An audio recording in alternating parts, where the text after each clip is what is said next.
LISTNR production. Calls for better fire services in Mount Gambier and the Pioneers gear up for finals.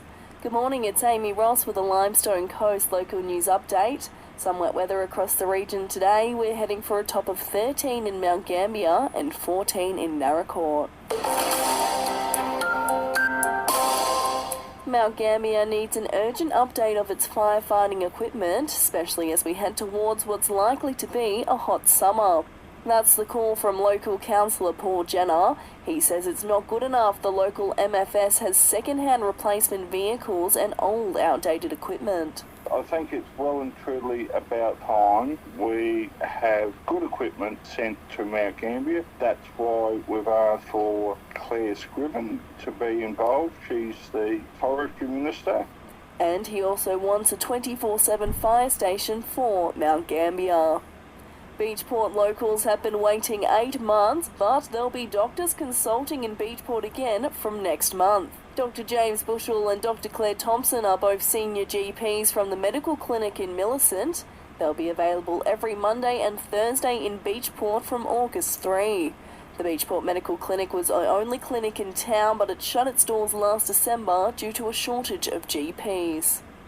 East of the border, Victoria's Premier is refusing to apologise for calling off the Commonwealth Games, insisting the state can't afford to host them. You're asking me to apologise for cancelling the Games, and I'm not doing that. We're not running them, because to run them is billions of dollars over and above the original budget, wiping out pretty well any legacy benefit.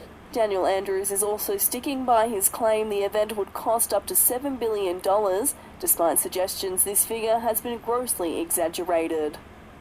Data from Operation Vulnerable is out, a task force aimed at preventing harm and death for vulnerable road users. More than 400 expiation notices were issued relating to cycling offences.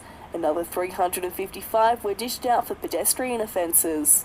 Close to 9,000 riders were submitted to driver screening. 36 of them were over the legal alcohol limit, while 92 recorded a positive drug test. 67 people have lost their lives on South Australian roads this year. This time last, the toll was only at 41. And the Limestone Coast is well on top of its feral deer eradication program. The SE Voice is reporting more than 4,000 deer have been culled across more than 500,000 hectares. That's more deer than anywhere else in the country. Known as one of the nation's worst pests, South Australia is working to have them gone from the state by 2032. Regional Development and Forest Industries Minister Claire Scriven says getting rid of feral deer will boost profits from pasture-fed livestock. After this, there is no turning back. You sip the red can, the story ends. You sip the black can, you enter dreamland. And I show you just how good the truth can taste.